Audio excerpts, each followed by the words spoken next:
It's the midway point of the Viking season. We're 8 games in, and that means it's time for Dr. Football's Midseason Vikings Awards. Now, here's Dr. Football.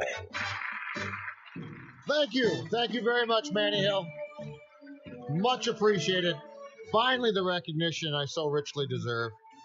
Hey, Sports Dad. Hey, what's up, guys? It's Zulgad. It's Danny Cunningham, Manny Hill. Declan Goff is running the streams, Facebook, Twitter, and Twitch. And that's right, mid-season award time. Dr. Football. Dr. Football is about to hand out the most important awards in this town because 8 games in, decisions have been made. Sat down last night on my couch, watched the World Series, watched a lot of Wild. Boy, did that put me in a good frame of mind. Ready to give out awards after that. I am ready. I am ready to reward greatness after seeing the meltdown in Dallas last night. So, Maestro, if you could please strike up the music.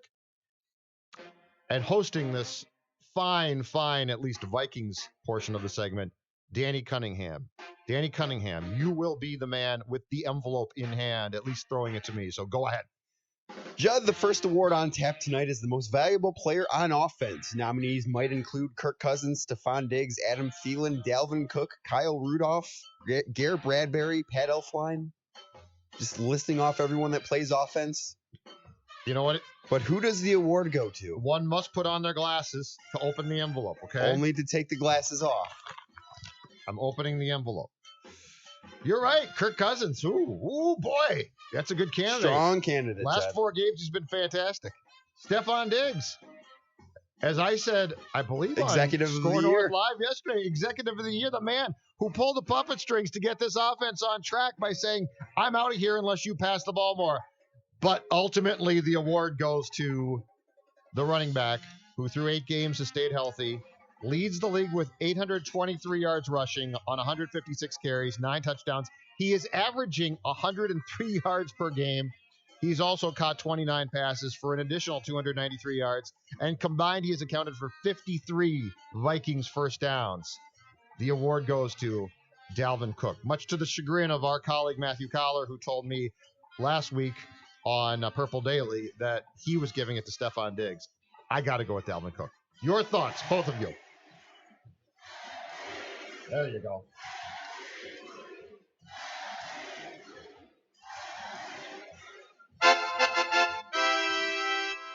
Dalvin Cook. I think it's a strong choice, Dr. Football. Dalvin Cook has been the thing that's made this offense go, even when they've had struggles at times. It's because they haven't been able to get the running game going. But the offense goes as Dalvin Cook goes. I think that he has been the most valuable one on that field. And if something were to happen with him, I don't think that this offense would look nearly the same should Alexander Madison be the one carrying the bulk of the load in the running game. So you don't disagree with me? I don't disagree with you whatsoever. Yeah, I'm struggling to disagree myself. I mean, I think that Dalvin Cook has just been to me, he's been the one constant. I mean, aside from maybe the Chicago game, 8 games into this season, 7 of those 8 games, he's been the one constant driving force of this offense. And I mean, when other guys have either, not performed well, Kirk Cousins, or when other guys have not been able to perform because Kirk Cousins was not performing well, that being Stephon Diggs, Adam Thielen, et cetera, Dalvin Cook has been the one constant guy that has been productive this entire time. So I got to give the MVP to him. I'm with you. He's the only guy, I think, to your point, Manny, the only player that has been essentially they've tried to feature every single week. At first it was like, Cousins can throw 10 passes against Atlanta. That'll do fine. But every week it's been Dalvin Cook needs 20 carries. If they can give it to Dalvin Cook, they're going to. The next award to be handed out by Dr. Football. I feel like royalty, too. You are royalty. I feel like that. You're football king. Bud Light King guy that comes out of the castle. Bud Knight? Bud Knight. I feel like Bud Knight. I mean, listen to this. It does. Heary. What's the next award? The most valuable player on defense, Judd, and nominees might include those such as Danielle Hunter, Everson Griffith, Eric Kendricks, Harrison Smith, Anthony Barr, Mike Hughes, Xavier. No, not him. No, you can probably stop after the one right before Mike Hughes. I mean, God bless him. And the award goes to. All right, this one was actually, I thought, a little bit tougher because I don't want to say a lot. There are a few guys on defense who have played exceptionally well. Eric Kendricks has been phenomenal. Yeah. Anthony Barr, but Eric Kendricks, whoa, off the charts good. Yeah. But I got to give it to one of the greatest finds that the Vikings have ever had post-first round in a draft, Danielle Hunter. Danielle Hunter in 8 games has 8 sacks, 11 tackles for a loss, and has forced a fumble. Danielle Hunter has become an elite, to quote PJ Fleck, dominant defensive end. And he's a complete freak. You watch him play and he makes it look so simple. And this is a guy who was young, who was raw, and you said, you thought to yourself, oh, this might be a decent player. But he has a sack per game, 11 tackles for loss, dominating. He's a nightmare. Danielle Hunter is my first half Vikings defensive MVP. Hold on a second. What saith you, gentlemen? It's hard to disagree because Danielle Hunter, as you said, is probably the most underrated defensive player in football. I think you can make the case that his name isn't said nationally enough for just how good he is. 8 sacks, 11 TFLs this year. He's been fantastic. And I think that this one's a little bit closer to me than the offensive award. I think you can make a case Everson Griffin's having a great year. That Kendricks is playing out of his mind. So I could understand if someone goes the other way, but I personally do agree with you. Yeah, I think when you look at what Danielle Hunter's done and what he is able to do, it's so vital as a defense, especially when you're the Vikings and you're not a team that blitzes a ton. It's really important for your front four to be able to get pressure on the quarterback, and Danielle Hunter's been able to do that. Now, the sack totals as an entire unit haven't been great, and Danny's talked about that a few times, but Danielle Hunter, again, has been sort of that steady force, much like with Dalvin Cook on the offensive side. He's been that steady force. Everson Griffin's been really good. Eric Kendricks is, like you said, having a phenomenal season. But I think with what Danielle Hunter is able to do, what he's out there to do, right, which is get after the quarterback, be stout against the run. Why teams try to run like stretch run plays in his direction is just idiotic.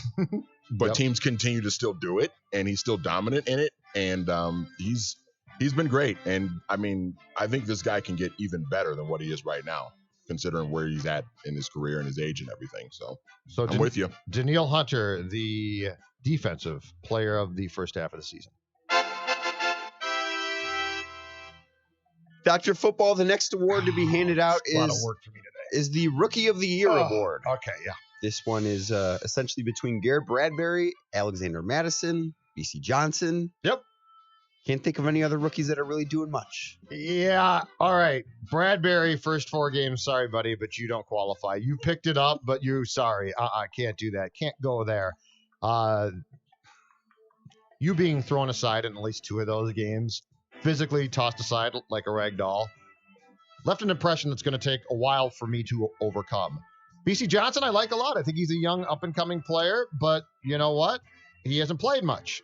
And so the award goes to Dalvin Cook's backup, Alexander Madison, a 3rd-round pick, 331 yards on the ground on 68 carries, 1 touchdown.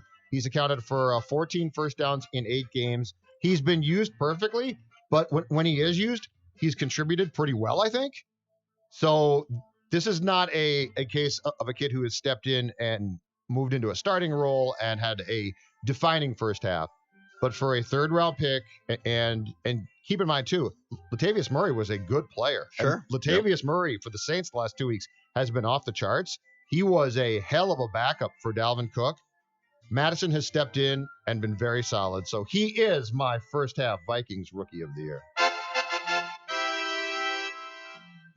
For me, it's hard to go anywhere else because BC Johnson yeah. hasn't done much. Garrett Bradbury had a really rough start to the season. So I don't think that those other candidates, while I think that they might have bright futures, I don't think that they've done enough to qualify. Just Alexander Madison simply has done more as a rookie than those 2 guys have. Yeah, you'd like to think that Irv Smith could make this an interesting conversation if they would have just used him more. That's a great point. Yeah, they just haven't. Yep. And I think almost, almost by default, Alexander Madison has to get this award because he's been the most productive rookie. The guy's on pace for over 600 yards as a backup running back. Yep. I mean, that's And Irv Smith should be the pick. Yeah. But he just can't be. You just can't give it to him. They just haven't used him enough. That should change in the second half of the season. We are not always positive, Danny Cunningham. No. Because this next first half award, nobody wants. Judd, this is the most disappointing player on offense. Nominees include Garrett Bradbury, Pat Elflein, Kyle Rudolph, the first 3 games of Kirk Cousins. Yeah. All right. Envelope, please. Oh, this is unfortunate. This is unfortunate. Because the offensive line in the last 4 games has bounced back. And this guy who I'm about to give this award in air quotes to, actually, as far as run blocking, has been pretty good. But unfortunately, I'm going to have to ask Pat Elflein to come on down. The move to center to guard has not worked out great. According to PFF stats that I got from Matthew Collar last night to solidify my case against Mr. Elflein, he is 59th of 62 in pass blocking among guards. 59 of 62. That doesn't leave a lot of room from the bottom. 16 pressures allowed is the 17th most among guards. He is tied for the second most penalties among guards in the National Football League. Now, the positive is, but he still gets this unfortunate award, he is 8th best in run blocking among guards. So his run blocking has been good, but we saw again the Thursday night game against Washington, there were just moments where pass protection-wise, it feels like several members of this line the last 4 games or so have taken a definite step forward. And when it comes to the pass protection, Pat Elflein has not. So unfortunately, Mr. Elflein, you are the most disappointing player on offense through the first half of the season. I think I might go Garrett Bradbury here.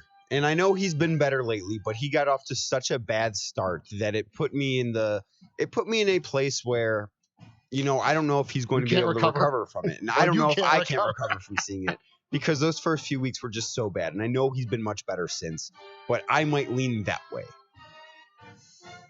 I'm struggling between those 2 guys, actually, because it's definitely not cut and dry. I think I want to lean Bradbury for this award because he was a first-round pick. Now, Elflein's been a disappointment, don't get me wrong, but I feel like with Bradbury being a first-round pick and the drafting of him essentially moved Pat Elflein over to guard, which now we're seeing may not have been the right decision, so to speak, which has probably led to Elflein's struggles. I'm going to go with Garrett Bradbury here with this one. Poor Garrett Bradbury. Kid steps in. I mean, it's hard not to. Elflein, it seems like the last 4 games, that Bradbury, and I don't know if it's scheme, if it's his the winning play, streak, a essentially. combination. Yes. During the course of that, Bradbury's play has seemed to pick up, and Elflein's run blocking has been solid, very good. But again, in pass protection, he's been bad. You know 2 why or 3 else? votes go to Garrett Bradbury. You know why else I give it to Bradbury is because one of my write that downs earlier this summer was that he was going to be a Pro Bowler as a rookie. Oh. So and I I'm think extremely disappointed. So you're mad. I think mad, another yes. thing with Bradbury is there were higher expectations for him this year. Probably true. There were expectations, he being the first round pick of this team, to come in and really help shore up the offensive line. And early on, he did anything but that. All right. That means that my award to Elflein gets I mean, you're still handing out the awards. No. If we go 2 or 3, we're a team here. 2 or 3. And plus, you're not wrong. He's just been better. All right. If there is a most disappointing player in offense, then Judd, the next award is most disappointing player on defense. And this won't be long. There are no nominees. Here is the winner. Hold on a second here. Oh, yeah. It's unanimous. Unfortunately, too, because it's sort of sad. Xavier Rhodes. Yep. This isn't even close because, and it's not completely shocking. He was declining last year, but it seems like the decline now is in a free fall. And one has to hope that the head coach has watched enough film since Thursday's game against Washington to realize this and to probably make some personnel decisions on how he uses Rhodes, because that was not pretty. And when Case Keenum is attacking you and was 5 for 5 against you, you're in some trouble. Xavier Rhodes, unfortunately for him, is the most disappointing player in the first half of the 2019 season on defense. I think on the roster. You're not. That's probably not wrong. Yeah. Offensive. Yeah. Okay. Yeah, it's probably true. Most disappointing. You're right. Next up, the most surprising player love on this offense. music, by the way. Oh, this is fantastic. This is like inspiring music. It's terrific. I feel like I'm at the Grammys. Okay. The most surprising player on offense. Nominees include Kirk Cousins, Adam Thielen, Stephon Diggs, Dalvin Cook, B.C. Johnson, Kyle Rudolph, Irv Smith. Okay, I'm not really surprised by Thielen or Diggs at all. This has to be surprising in my mind, means pleasant surprise, meaning, oh, wow. I think it has to go to Kirk Cousins. Meaning what? Meaning, oh, wow. That's really good. You're doing some good things there. I think it has to go to Kirk Cousins. In those first 4 games or so, it was a struggle. It was ugly.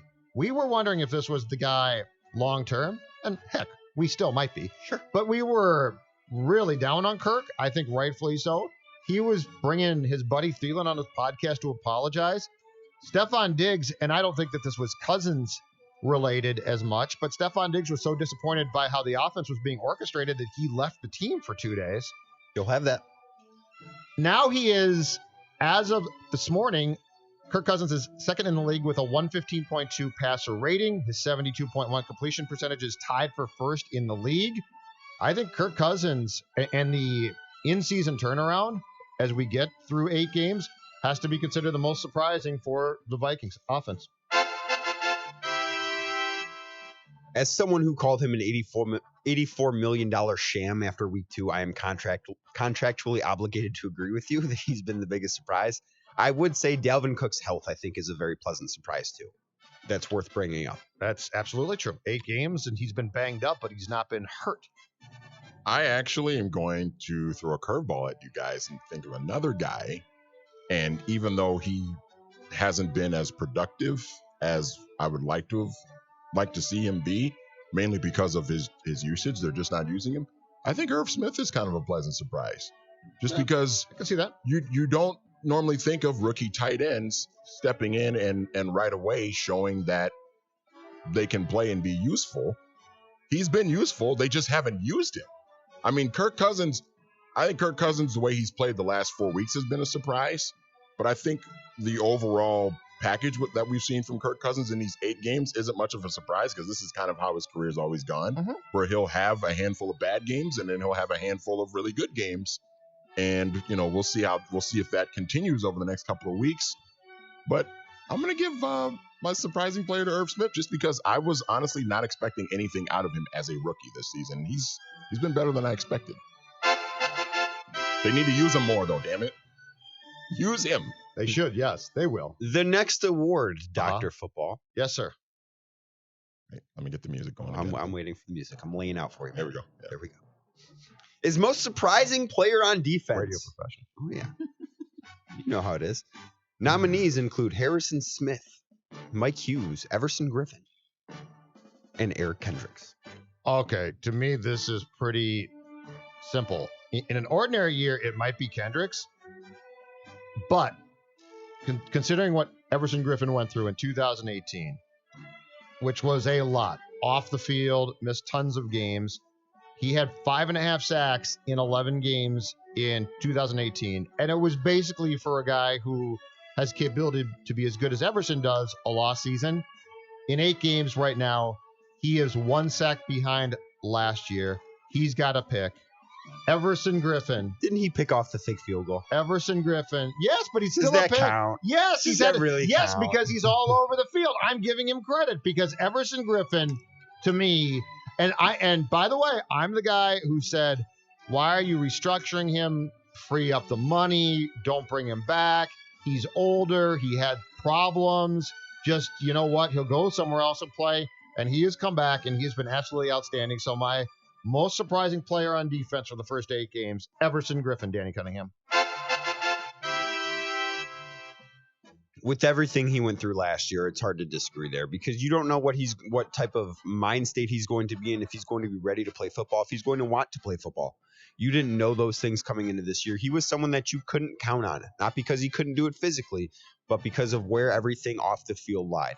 So because of that, I don't think that you can disagree with Everson Griffen being the pick here. Yeah, I don't disagree either. And for everything you guys have laid out already, last year was not a good year for him, off the field. And then when he came back from his absence, he just was not the same player. And we all thought the writing was on the wall that he was going to be gone or traded or something like that. And then when they decided to bring him back and restructure him, it was like, and do you really want to do that? You have limited cap space. But he's come back and he's looked like the old Everson Griffen that we knew before last year. And he's been great. He deserves this award for sure. The last one, which has a caveat attached to it. The last award, Judd, is one thing you'd like to see more of in the second half, and let's not do Irv Smith Jr. since we all know he should be used more. Yes. Oh, okay. So I'm going to give you one that we have certainly talked about, but to me, the change needs to be made in some way, shape, or form. I want to see more Mike Hughes. I want to see more Mike Hughes replacing Rhodes at cornerback.